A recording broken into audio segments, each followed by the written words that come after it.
But thank you for coming and listening to this. This is very near and dear to my heart. In fact, an instructor from college once said that if the only tool in your toolbox is a hammer, then you treat everything as a nail, right? Well, CAD is my primary tool, and so I tend to see things primarily through a CAD environment. Luckily, I have Dave here, who is a DB guru and systems integration guru of sorts, and that's his tool. So together, hopefully we can demonstrate a pretty good picture of CAD integration and validation using the tools that we have available to us today, primarily FME, which is why we're here, right? One caveat to this, another little preamble here. We gave this discussion at Autodesk University. Anyone here familiar with Autodesk University? Been to Autodesk University? Wonderful time. Do you remember Autodesk University? Since it was in Vegas. Last fall, we gave this very demonstration during the Autodesk University conference. And we asked the question, how many people here know FME, or how many people are familiar with FME? And it was almost like crickets, okay, wow, really? Luckily, we had an environment here where you guys know everything there is to know about FME for the most part, right? And it was funny because afterwards, we were doing a little Q&A session, and someone asked a question regarding FME Training, and that sort of thing, and I was stumbling all over myself. Then all of a sudden, this hand raises up in the back of the audience, and this guy who stands up and says, "Well, hi, I'm Dale Lutz. I'm co-owner of FME, and let me help you out here." So that was, wow, we're great. So then I had to go back and say, please understand this was not a sales speech for FME just because the co-founder is sitting in the room here. But it was a very pleasant surprise, and I think very indicative of FME, how much they are integrated into a lot of the systems we use and can be. And I was very impressed that Dale and the FME crew was actually part of Autodesk University and was very interested in the way we're handling a lot of different tools and the way they can actually work in our various environments. So is there any Autodesk co-founders here? Can we get that? Okay, good. Maybe that's a good thing. Any Autodesk folks here? I know there's a couple of Autodesk floating around here. Okay, maybe not. Maybe I guess Robert is left. Okay, good. Okay, enough of that. Let's jump on through here. This is a double session. So if in the next 30 minutes there's another session I really want to go to, please do so. Don't let us hinder you of that. We will be around the rest of the afternoon. If you want to circle back through us after another session, please do so. You'll have our contact information with us. Regarding Colonial Pipeline Company, we are an interstate petroleum pipeline company, again, headquartered in Alpharetta, which is the northern suburbs of Atlanta, Georgia. Roughly 5,500 linear miles of pipeline traversing the eastern seaboard of the U.S., and roughly 1 million gallons of product a day, and that is actual consumption for the most part. The eastern seaboard of the U.S. consumes a large amount of fuel.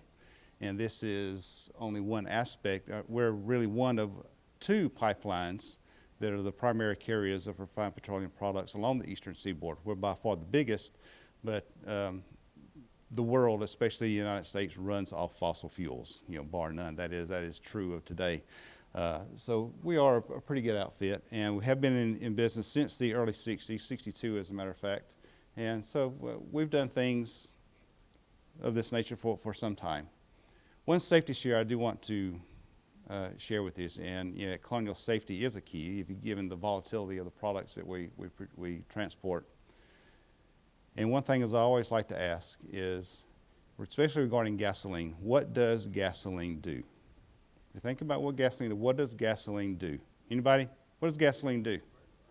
No. I heard burn.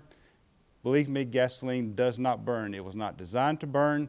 Gasoline explodes. If you think about what gasoline does in an internal combustion engine, it explodes. There's a lot of products on the market that are designed to do multiple things or have evolved to do multiple things, i.e. vinegar or duct tape, and the like. But gasoline does one thing and one thing only, and it does it very, very well. Gasoline explodes. And that's the only thing gasoline needs to be used for is in your automobile. So please be careful of that. Please teach your kids, don't mess with this stuff. This is very volatile. It is, some of the chemicals in it are known to be cancer-causing agents of sorts in large amounts. So please be careful with this stuff. It's very, just be careful. It's bad stuff, believe me. I have been burned, literally, and it is not a fun place to be. Okay, enough of that. So that's my safety share. I get off my soapbox and get back to the topic. FME, drawing, what data needs validating. Forgive me, I have to kind of walk around, otherwise I would just fall out. What data needs validating? Of course, we are a CAD shop. We've always been a CAD shop since the early days of CAD in the 80s. When the PC markets came about, we converted everything from Inco Mylar days to any Inco Mylar CAD guys here? No? Okay, what? Hey, go, yeah. Okay, that means you're old like me, sorry. Okay, but what data needs validating? So Autodesk is our software package of choice. We use a lot of these, so by and large vanilla CAD. You know, we all started out with vanilla CAD, but just the very base model. We still use that to a good degree for just flat 2D files. Plant 3D, any Plant 3D users here? Any modeling folks here? Any AutoCAD folks at all here? Okay, a few, hey, okay, good, go. Okay. Map 3D is an application for georeferencing. Eric spoke to this a little bit in the last presentation regarding how information is passed from FME to generate alignment sheets.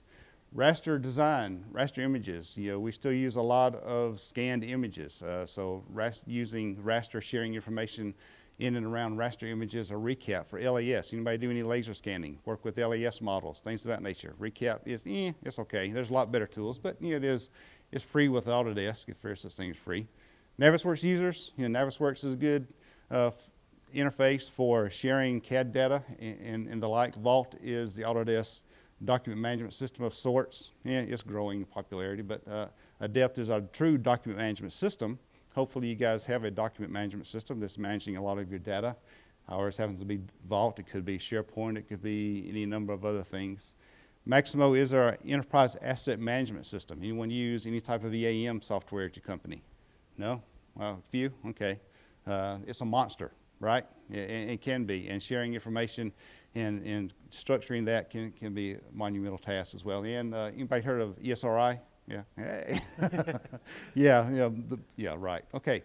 So all of this data needs validating. You know, regardless of what's happening in and around our environment, in our corporate environment, all this data gets pushed through to me and my team, and we must validate it. Okay.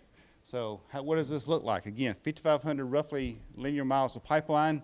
Of the entire infrastructure, we have roughly 75 engineers and project managers that manage those assets either out in the field or internally in our corporate office. Of those 75 engineers, they have additionally 20 other engineering firms, large firms, you know, multi-million dollar conglomerates, if you will, that helps with the design and engineering of projects and the management of its data. Trickle all that down to 6 people, which is me and my team, which must manage that information. And that consists of 3 GIS specialists, 2 CAD specialists. Me, I'm just a manager, which means I don't do anything, right? Any managers here? Yeah, hey, a couple. To that end, you know, one thing that a supervisor years ago once told me that when you become the manager, you lose your best employee, right? Absolutely, yeah. Yeah, so, but I am a manager, which means I don't do anything. Yeah, so all this boils down to 5 people who must validate this data and put it where it belongs. So what does that look like? For us, you know, getting strictly to CAD, so regardless of all those systems I spoke to, I really want to focus in on CAD, because that's kind of where we're here, right? Needing to validate that CAD data and push it where it needs to be. First off, you have to start off with a standard.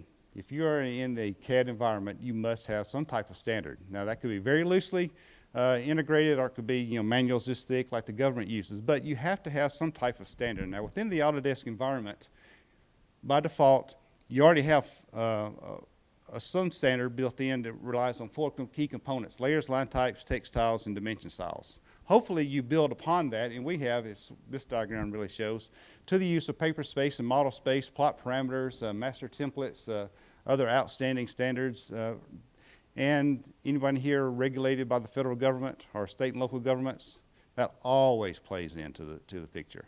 And managing those standards and pushing that into our model so that we can make sure that, you know, by and large, we have to stay compliant. If we don't stay compliant to those standards, then we don't do business, right?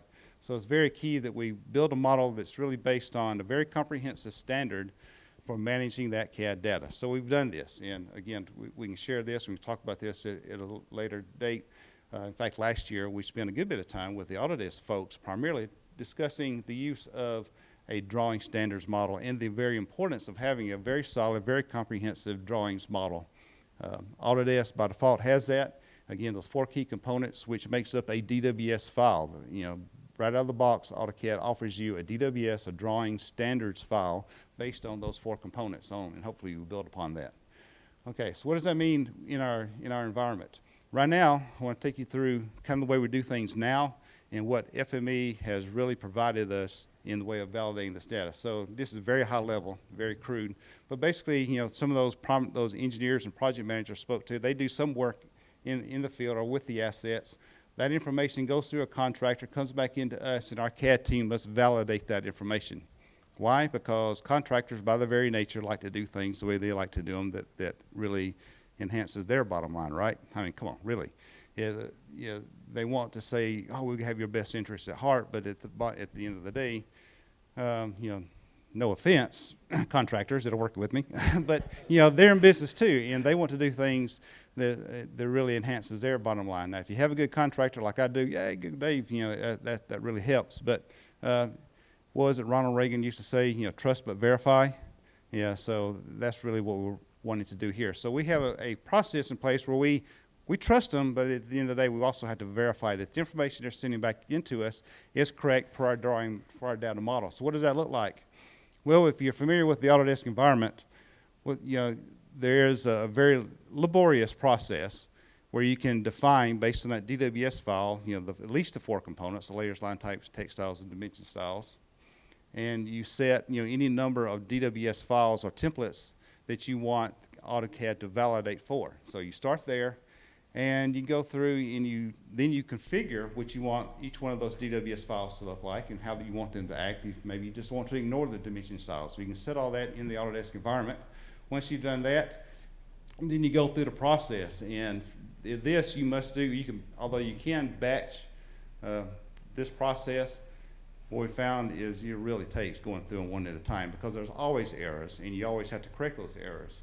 So you generate a report and Autodesk tells you where it violates that standard. Once you do that, then you've got to go into the AutoCAD application, load the drawing up, and then either do layer walks or some other type of layer transformation process, which I think is the next little blurb here, to transfer, you know, information from layers to layers or and the like. So again, very laborious process, and this is done within the Autodesk application. A lot of time, you know, Eric, spoke the last session about the time it takes to generate alignment sheets, you know, in the hours. Well, it takes hours, you know, hours is money, and it does take a little while. So what does that mean for us going forward? And where does FME fit in? Well, it's virtually the same model, but what we want to do is we want to take those standards and that process and use FME to do that process for us. In other words, I want to get the human element completely out of the picture. You know, I want to get the application completely out of the picture, meaning Autodesk, of the AutoCAD products. I want to run those validation rules. I want to generate a report. I want a very specific task. And then I want that report coming back to me. I want those data coming back to me where at the end of the day, all I have to do, remember, I'll have like 2 CAD guys that's even working under me. So all they have to do is just verify the data or verify they even have the file and just put it where it belongs in our drawing management system. You know, I don't want them opening up AutoCAD. I don't want them doing any of these processes. That's time. So as we work through this, then what that really looks like is some of our protocols for doing this. You know, what do we want? We want this external of AutoCAD. In other words, I want to do this process. I want to run this. I want to validate all this information that's coming back to me, but I don't want anyone loading AutoCAD. In fact, I don't even care if I even have an Autodesk license. Again, there's no Autodesk folks here, right? Yeah. I don't even want an Autodesk. I don't care if I even have an Autodesk license on a machine. You know, I want to do this completely devoid of the software. I want it scalable. I want to be able to either do this on a PC or on a server or on an FTP site or even on a client's server, if you will. Actually, by doing this, I want a very strict reduction in time and ultimately costs associated with that. I want to use the corporate and industry standards we have in place. I want it to be able to evolve with the business processes. and I want error logging. I want to know what's wrong, so then I can go back to the contractor and say, here's a list of the things you're not doing per my standards. Get it right, or I'm going to find another guy, hopefully. I want it to correct. So in other words, if there are problems with the application or with the data, I want to correct what I can, when I can, once we do this validation service. And I want notifications. I want everybody notified so that everyone's aware, you're doing this wrong. I know you're doing this wrong. Let's fix this. And again, my intent is not to just pound on top of the head, but to say, at the end of the day, I want good data brought back into my system so that we can make sure that everything's updated properly, that everyone is happy, especially those regulators I mentioned before. So what our solution is FME. So Dave's going to take us through one of these. I think that's where we kick off. Yeah, good. Okay, so Dave's going to take us through this, and I'm going to step aside and get a drink of water and walk us through this. If you have any questions regarding the process, stop then, ask questions, or if not, we'll have a Q&A session after the fact. But Mr. Ellebeck, it's you, man.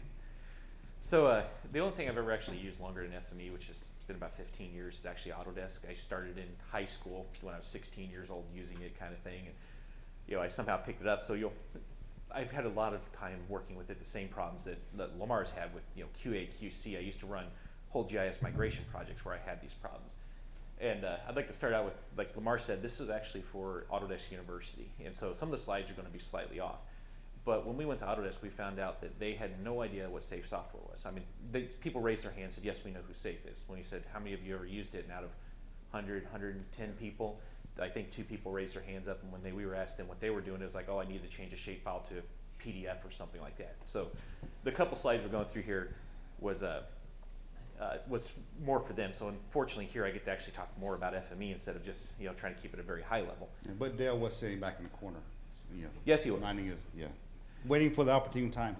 Yeah, he was actually. He snuck in at that time. So what we showed them is that Lamar's idea of QC of CAD is not just go out and see if I've done something right or wrong. It's actually if a block's on a wrong layer or whatever, a text element's in a wrong layers kind of thing, let's correct something like that because that's a simple mistake. Log it, put it out there and say, hey, this user A is causing these issues, but not force him to come back because that way he still gets the clean file. He doesn't have to wait for his contractors to redo the work and then send it back in and revalidate or anything like that. So what we showed him down at Autodesk University was we actually went through here and see if I can stop that. Anyway, so what we showed them out there, this is Colonial's logo. So we were showing them that, hey, this is what it looks like, and like Lamar said, everybody's a vendor for him. He does not have any internal actual editors. They do QA, QC, check in, check out, quality, things like that. So I told him, this is my job to go ahead and put Autodesk University on the outside of this. And so I'm going to go ahead and close this. And this is what I ended up with. It was absolutely terrible. Everybody in the room kind of laughed about it. And then we showed them that we could go through and simply running a script out here, we could run through and we would take the file, and this is obviously an extreme case, you wouldn't normally have this, but we could take the file and we took all the text, we cleaned it up, we made it look pretty, and the big thing out there was 3D that year. So I actually went through and made the entire file from a 2-dimension to a 3-dimension. Well, that kind of set the tone for it, and everybody got really interested in FME and actually thought that this became a sales pitch for them. Yeah, that's why it was funny when Dale mentioned that he was in there and co-owner of it. So what we really did as soon as I find my PowerPoint there, so what we really did is that when we started going in here, we started explaining their reading properties for us. So like Lamar said, you can go through it, you can say if certain elements are on top of layers or on certain layers, or certain elements are here, or you don't have the right lines, or you have, like he has 2-dimensional drawings, he wants no 3D elements in it, you can check maybe the elevations on those. With FME, we actually ended up with so much more on top of that because they have, I don't know, you guys probably know what 200 extended format properties for Autodesk itself. And so you can go through there, and all of a sudden I was able to start going in and saying, well, not only that, let's pull out the text justification for it. Let's pull out the font file that's associated to the AutoCAD file. What paper space am I in? What are all my block information? Even take the block and take it into its own basic element and seeing if somebody had changed the color inside of the block instead of leaving it, or instead of just leaving it on by layer, which for Lamar's, very, very important. So then we went through the transformer, and this is kind of where I got to enjoy a lot of this, is that out there they didn't know what transformers were. Inside of here, you guys obviously know what transformers are. With this, we were able to go through and even take his CAD file and using like the inline querier, we were able to go in and say, instead of just doing a basic, hey, is this attribute filled out, we're going in and putting a SQL statement saying, hey, if column 1 is filled out, make sure that, or if column 2 is filled out, let's make sure that column 1 is also filled out, because that's his, your sheet name and your state or something like that. So if somebody went in and tried to cheat the system and even put just a space in there, we were checking for all of that information. The testers, we can go through there, we can expose all the additional formats for it, even all the way up to the point where he has GPS points inside of his files, and we got kind of tricky with it because we actually forced the GPS points to be a text string, and it's the XY location for it. And we pulled the text string out of it and actually get the XY of the text string and say, do I match my actual text value? If I do not, then, well, somebody's moved my GPS points and I can't have that. And then all the way up to, say, bounding boxes for your entire file and make sure that your GPS points are inside of it. So we were able to use all these transformers to go through and actually do a full-blown geolocation, attached X reference layers, the layouts for it, everything inside of it that Lamar had taken, but it doesn't require a user. Oh, by the way, he's referring to me to Lamar. Oh, you I'm probably sorry. saw me as George. My full name is George Lamar. There's a whole long story behind that I won't bore you with, but suffice it to say, I don't care what you call me. Just don't call me late for dinner. Right, yay. Okay, never mind. Anyway, so if he's saying Lamar, he's meaning me, but they're interchangeable. Right. And so that's where we came back to this. We were explaining to them what the load was on it. So we were actually explaining ETL, extract, transform, and load on it. And that's where we actually took that file that I pulled up in the writer and wrote it out to a 3D PDF, and we pretty much got an applause because you're taking it from something in 2 seconds, writing a 3D PDF out of my two-dimensional AutoCAD file. They thought it was fantastic. But with Lamar's grand scheme of things, is not just to write back to an AutoCAD file if he's correcting it. If he finds out, like I said, that user A is constantly putting this text on the wrong layer, every time they run the validation for this, he can write the AutoCAD file out there, but let's log how many pieces of text that he put in incorrectly.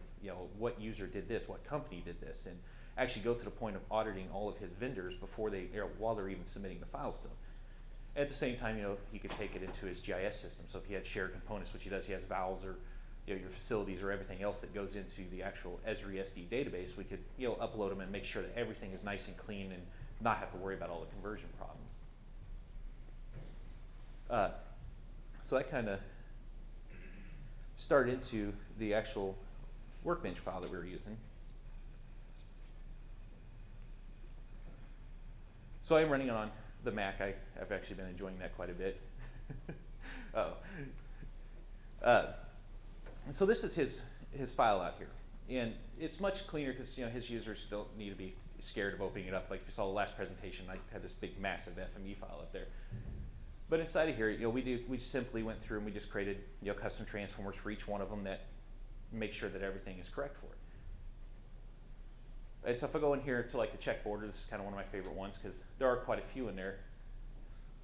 But here's where we're using like the inline queries. And like Lamar said, I'm a big database guy. I've been doing Oracle SD databases, SQL Server, anything like that. So SQL is just kind of a native language to me. I really enjoy it.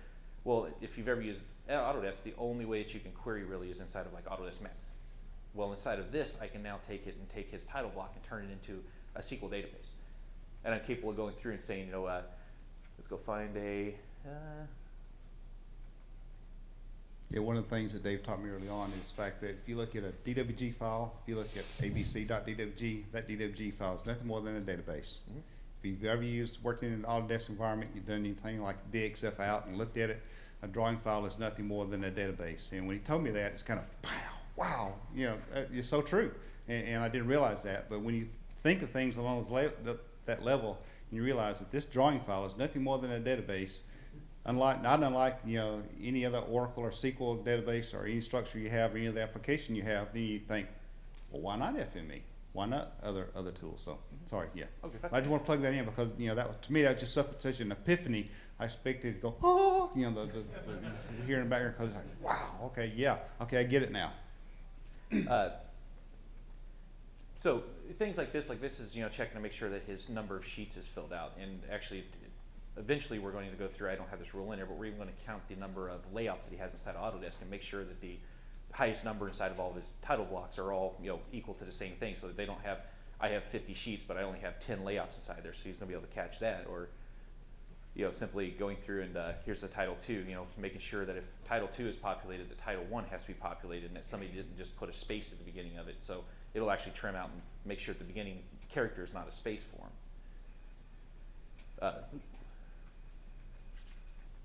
It checks things such as inside of here, we're testing out to make sure that he has integers inside of his sheet numbers, or everything else like that. We can figure out if things are text, or figure out all these strings, or even the drawing names to make sure that they start with certain prefixes, or he's got standards for his his blocks or point names that he has inside AutoCAD.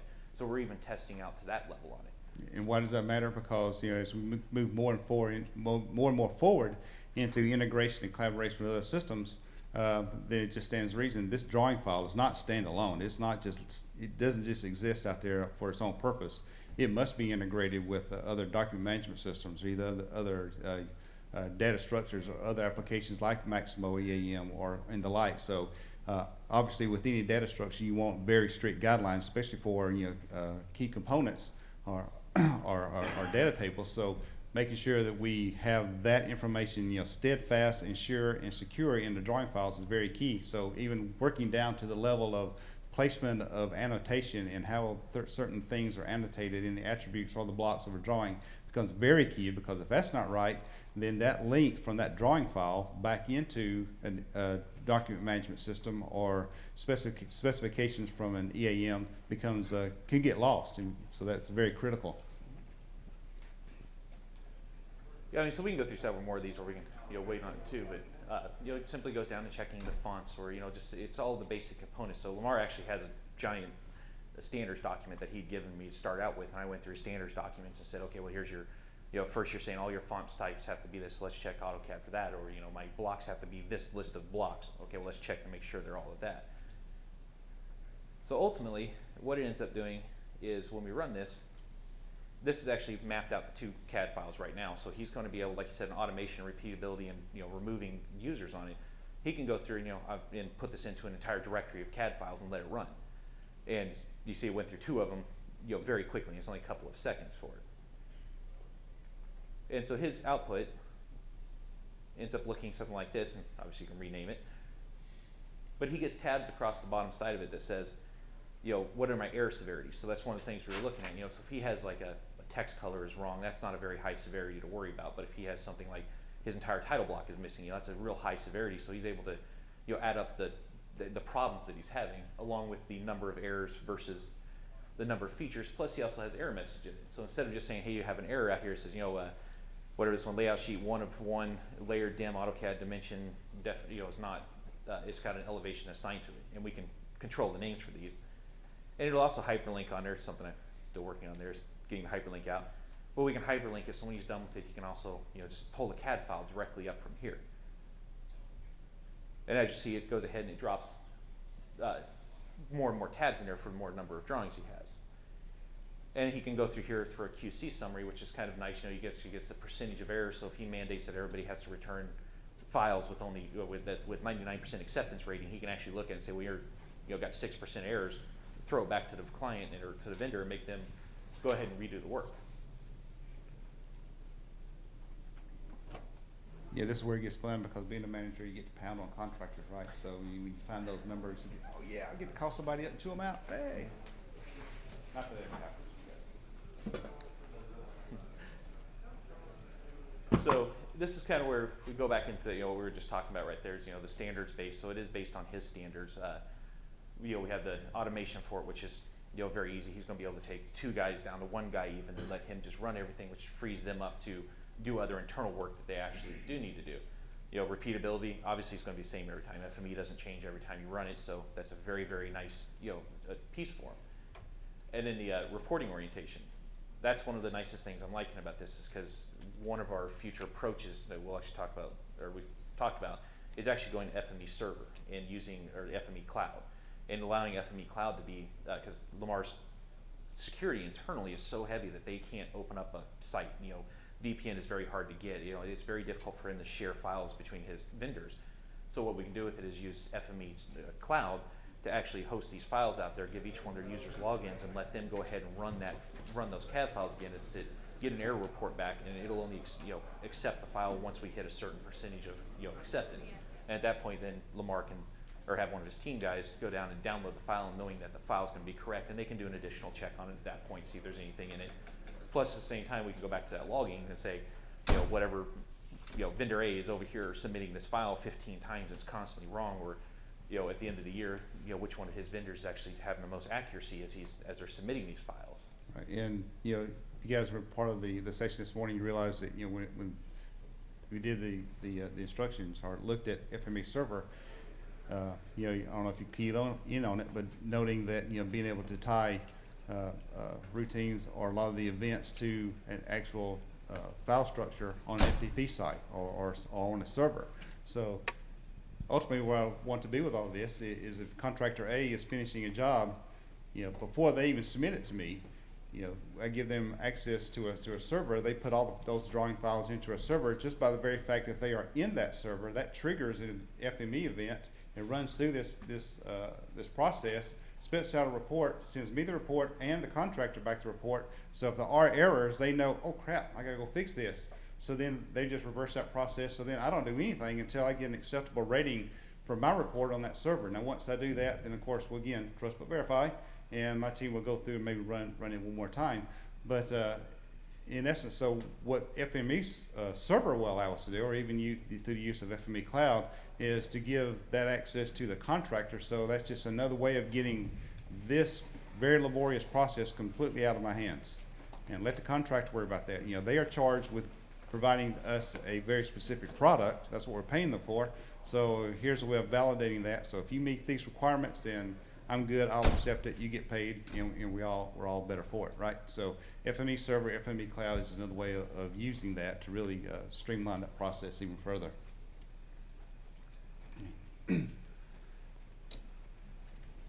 So what does it mean in FME? Out of the box transformers? What were you thinking there, Dave? Just that you don't have to create any custom transformers. There's no programming, because that's one of the things for the Autodesk side, is that if you wanted to go enhance their QA/QC, you'd have to physically write something to do it. With FME, you get the functionality right there out of the box. You just use transformers, testers, anything else you need to go ahead and validate your data.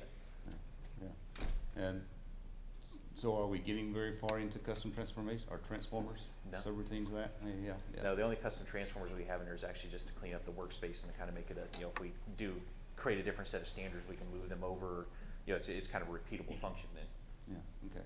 And of course, standardization. I am key on standardization. If you ask any of the guys that work for me, I want things written out. I want very definable, very comprehensive processes in place, so that everyone, you're without question at that point. This just helps in that regard, right? Yep. So I think we've already looked at it, right? Yeah. So some limitations, and these are key for us. One of the key ones there, kind of jump around here, but the last bullet, FME is not intended to be used as for hard copy output. In other words, tying FME to a printer or plotter, ain't happening. Now, that would be a really good, maybe that's something I write on the board. This would be nice go-to, but of course I understand the ramifications of that, and what that could bring. Another thing is being able to validate plot parameters.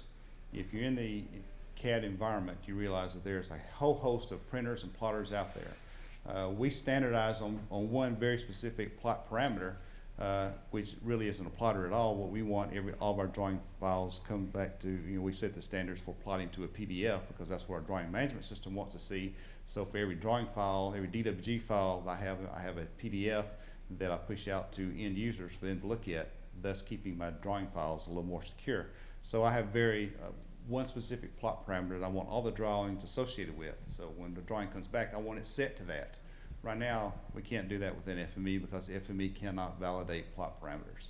So maybe that's another area that we can add to that. And then we spoke to this earlier, Dave spoke to this earlier, as far as writing to multiple layouts. The beauty of the AutoCAD environment is having one DWG file, but you can have as many as 500 drawings embedded in it, or layouts. So you have a model space and you have paper space, and those, with a large number of paper space layouts or other drawings that are referencing that model space or just stand alone in and of themselves. Currently, FME cannot write to the paper space or those multiple layouts. You can only write to model space. So that's somewhat of a hindrance for us, but we're working at ways of getting around that as well. And again, that's another area that really want to talk to you guys about.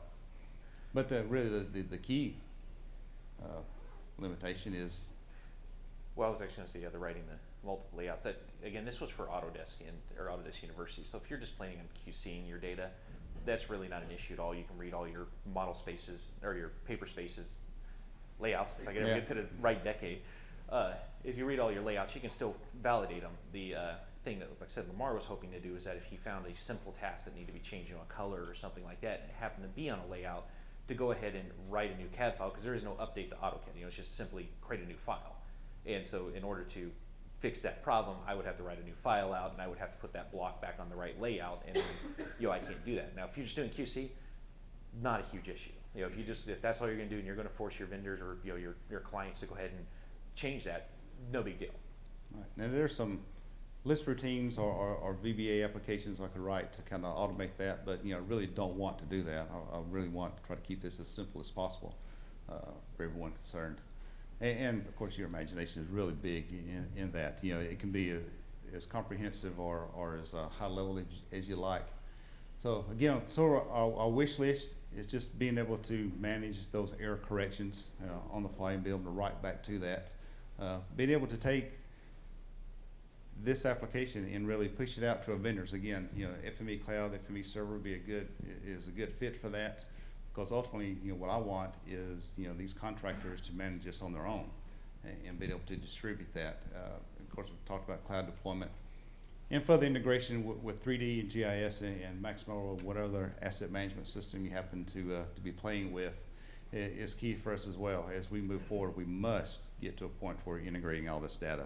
No longer can we sit by and have one group of data set on one application and another on another and another on Maximo or GIS or CAD, whatever it happens to be, and then try to manually manipulate this data or share or integrate this data.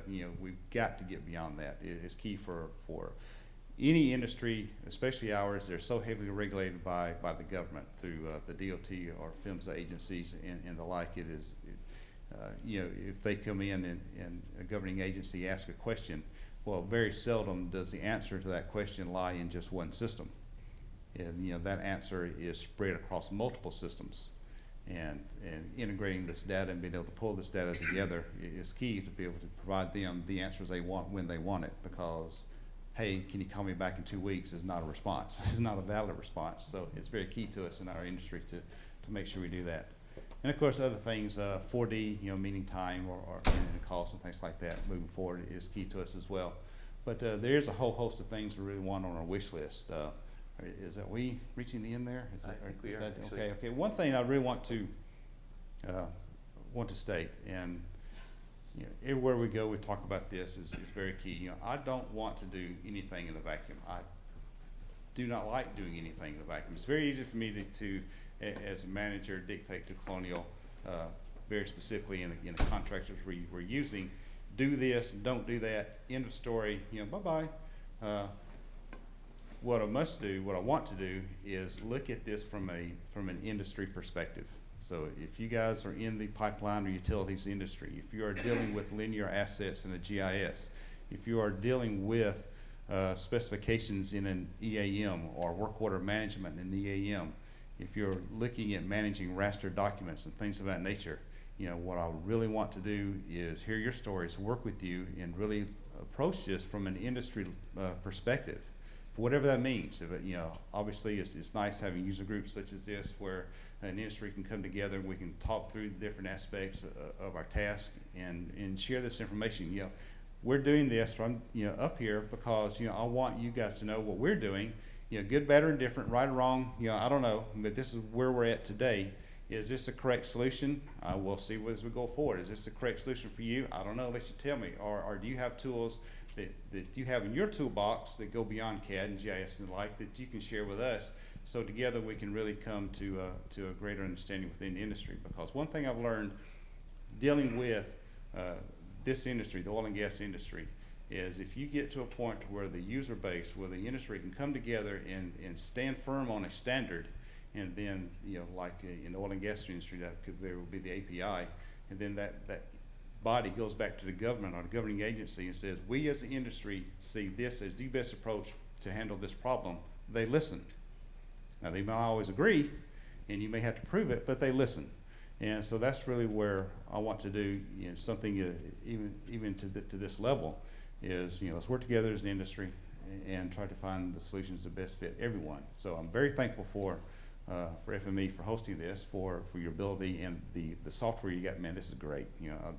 This really is a very phenomenal piece of software. And I'm just saying that because you let me stand up here, but it really is because being able to take this data that I've currently worked on my entire career, meaning CAD data, being able to manipulate that outside of an Autodesk environment is huge. And I don't know if you really realize just how big that is, but it is really huge to be able to take that DWG file and extract from it the information I need and push it out outside of that Autodesk environment. It is a big deal for me, and it's something that's been a long time coming, and I want to really pursue it. Now, I know that doesn't come with a lot of headaches because Autodesk every 3 years regenerates their DWG format. Then you have to go back to the drawing board, and that's by design, I'm sure. But still, this is very key. So I'm rambling on. Questions, comments, rebukes, rebuttals, snide remarks? We take them all. Yes, sir. I'm a little confused. Are you using to read the document standard in? We actually wrote the document standard into the FME file. So it's reading that so dynamically it's going to read that, and you don't have to populate. Well, it's not. We're setting the parameters within the transformers. So you're setting that. Yeah. Yes. Could you reverse engineer this? Take the DWG document files and reverse out your standard? Meaning. Can you? Yeah, you could. I mean, you could set it up as like a template file, and maybe. Oh, okay. set your layers, So your if you have colors. one drawing file that this is A1, absolutely what I want, and then populate those yes. Yeah, You Probably statistically figure out which ones are the standards, which are the. Yeah. Right. Yes, absolutely. Yes, sir. In back. Yeah, question. So, love your approach. Thanks, right on. Absolutely good stuff. In terms of the national standards, you mentioned, it'd be great if some of the standards could endorse or support this approach. I mean, I don't know exactly, but I suspect they might not be able to endorse a specific product. But I'm wondering what elements about your approach from a technical perspective do you think could get, if you had your druthers, could get inserted into a national standard so that the national standards would sort of lend themselves to this approach?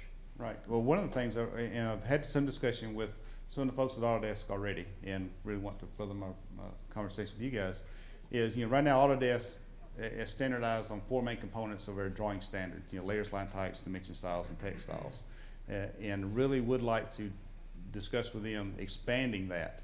Is there other things such as attribute definitions or the use of paper space and layout space? This has to be done at a very high level. As you know, of course, there is a national CAD standard. How many people actually use the national CAD standard?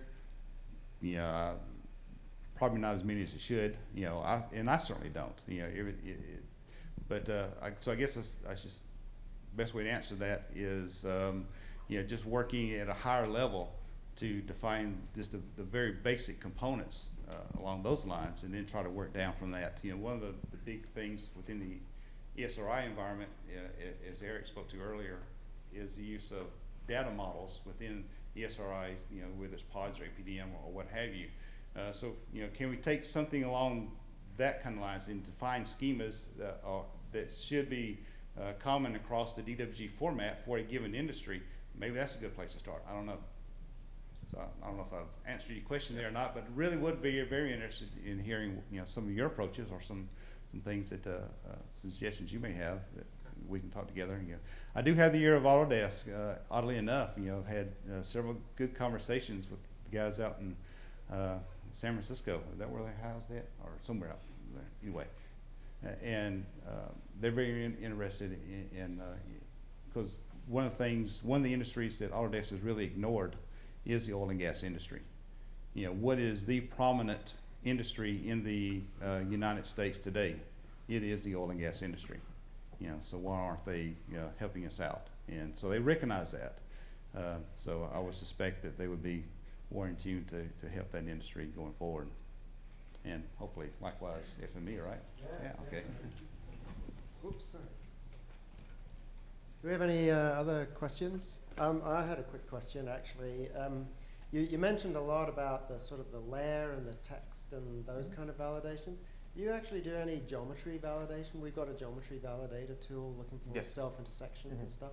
Yeah, not so much on his are facilities that are much smaller. There are other ones we do use that on. So like the actual big transmission files that are stored in AutoCAD. Yeah, I do use that one a lot. Okay. I just want to say Regan Peru is here from our development team. He's our lead developer on CAD.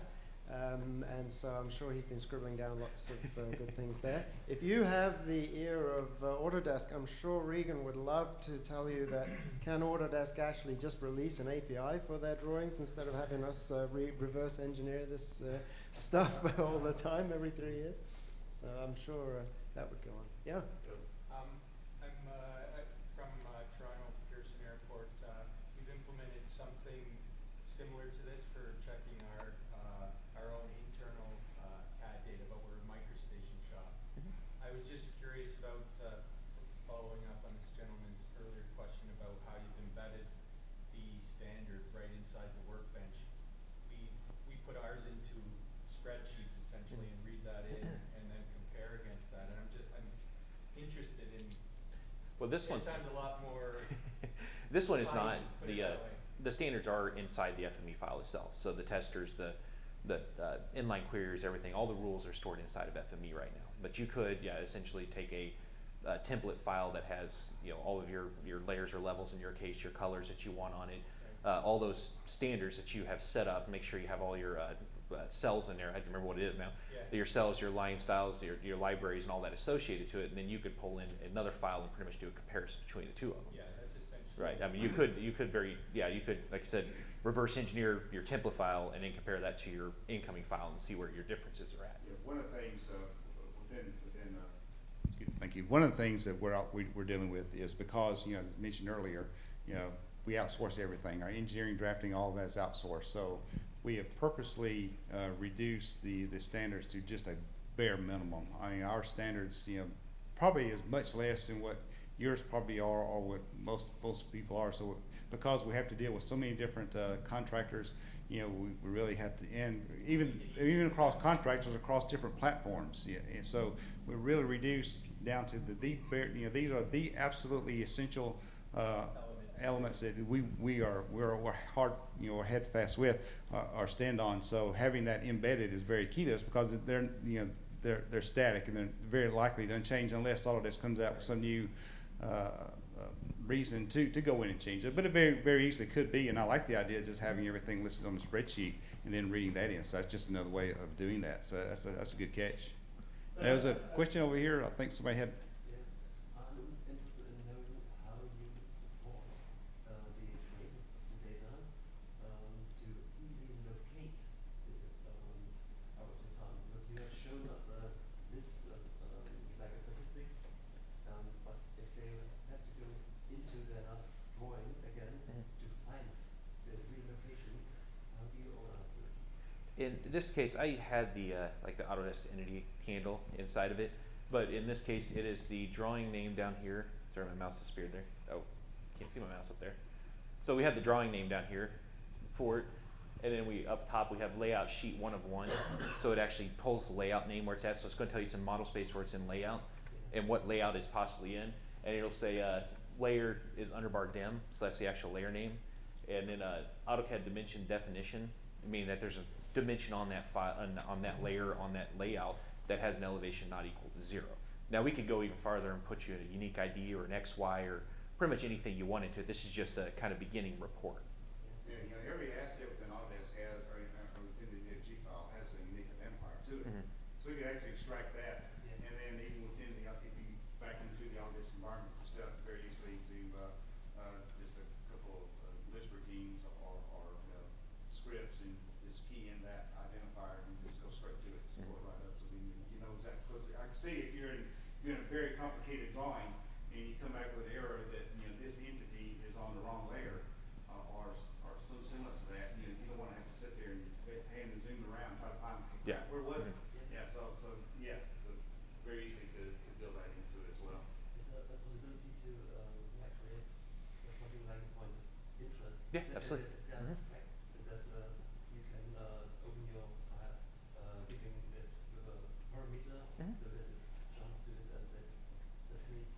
I don't know, Just but like say maybe, an X reference. Having a block or something that is embedded in every drawing that maybe it's just a circle or something like that, so wherever that arrow was, wherever that unique identifier was, it's sort of block on top of Yeah. it.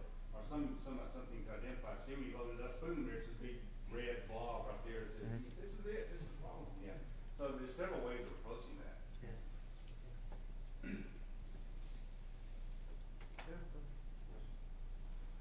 Have you ever considered like actually doing some corrections automatically on these drawings? Absolutely, Yes. that's what we did. It's just layering, it's just changing. the Yes. number.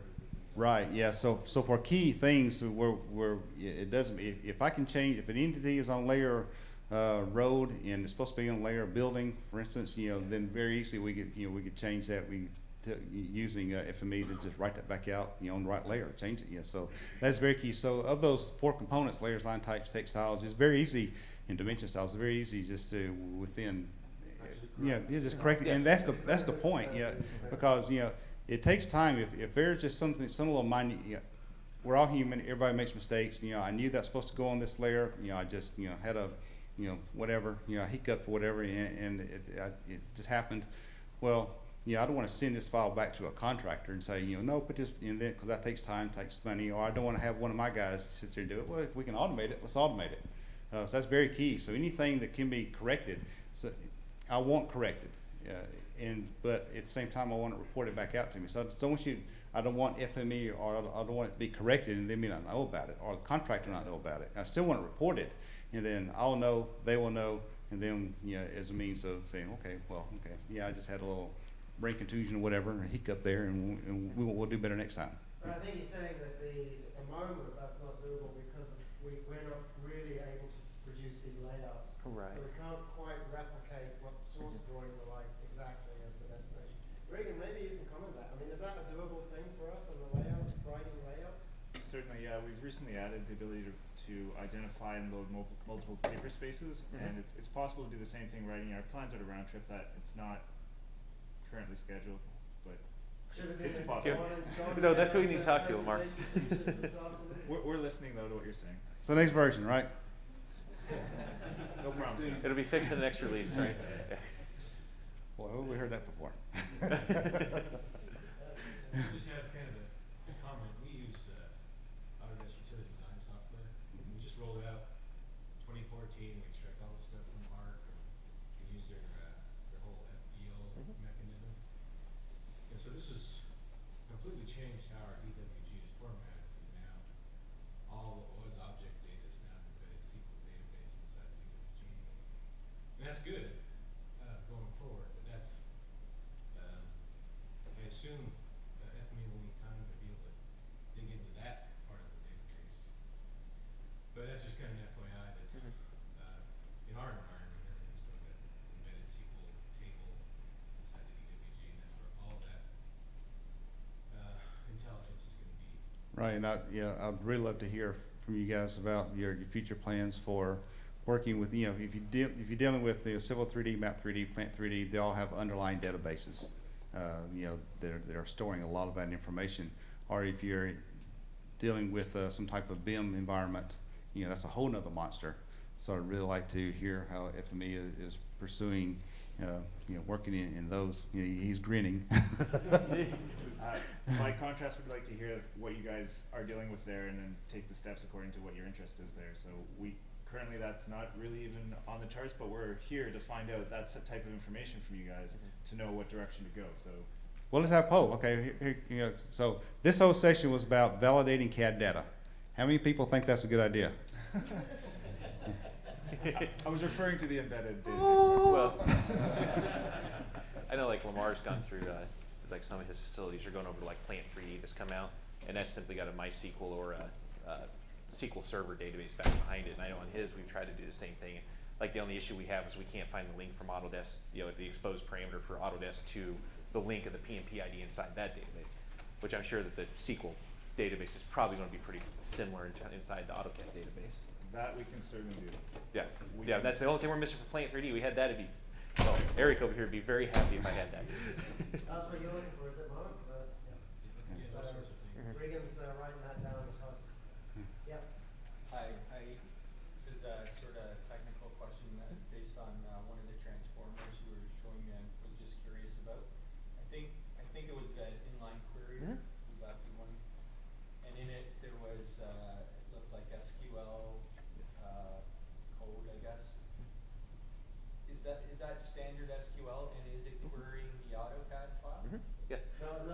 Well, it's not querying. No, it's not querying AutoCAD. Yeah. Yeah, go ahead. Okay, so it pretty much converts the FME objects into a database. So it carries all of its attributes, everything along with it is geometry, and you can go in and you can use SQL statements against that then. So pretty much Lamar's title block, I take and tell FME what attributes I'm interested in, and it puts it into It's a MySQL, MySQL, okay. inline MySQL database. Right, so it's a MySQL database, gets created on the fly, and so it, you know, I don't know all the technical specs on the backside of it, but it takes all those attributes, puts in there, and essentially you can create as many input ports as you want. In his case, we only have one, but that creates each input port into essentially a table, and then I can run all the SQL statements I want into it. If I happen to have 4 or 5 things at the same time, it'll create those 4 or 5 in the same table, and then I can interact between those tables as well. So it's just like going into an Oracle or a SQL database or a MySQL and creating all those tables. It's very, very powerful. It removed probably 50 transformers from the script just by putting that one in place. Yeah. So if it's MySQL, is the syntax MySQL Yep. too? Mhm. strictly? Yes. I mean, because I found it to be because I'm a SQL Server guy, and Mhm. I had trouble with it, but I finally got it. Well, all of the SQL, like any of those tools, It like seemed that, like a primitive SQL. Not yeah, it is. not- It's simpler. MySQL has got limitations, and that's what it is. So in all of our tools, So with what, the word you said, line SQL or? MySQL, yeah. Okay, okay. no, is that right? Yeah. Or Is it's it MySQL or just SQLite? It's one of the two. It's SQLite. Okay, SQLite. SQLite. But all of our tools like that using those native things. So if you're using something like the SQL executor tool, which is a query back to a database, that SQL will be whatever that database is expecting. So if your SQL executor is going back to Oracle, you're using a But the inline query is. the inline query is you're gonna get it wrong, spatial SQLite, and it uses SQLite syntax. And that database is just in CAD? It's just cast, and the next time you run that workspace, it'll rebuild it. Yeah, we were talking to a couple of people the other day. It was we were running Oracle triggers inside of a client of mine that has 7 databases, or 7 different SD databases, and they were running a set of stored procedures, that were taking anywhere from 12 to 13 hours to complete, for their largest database down to 6 hours for it, and that's if it completed. The wonderful part about that inline query is that it was only reading, the stored procedure was only reading possibly around 1 million records, which is a fair amount of data. Well, FME is reading, they have 1 million records now, and it's reading that in a minute and a half, and it's pulling it into memory and creating that inline query, and it's returning my results back in 2 to 3 minutes. And then I'm able to write that result out through a change detector against my original records and say, what do I need to do here? And then just sending the deltas back to it. So I've taken a 12, 13 hour process down to 5 to 10 minutes. So it works very, very well. Yep. Oh, I love that thing. SQLite is highly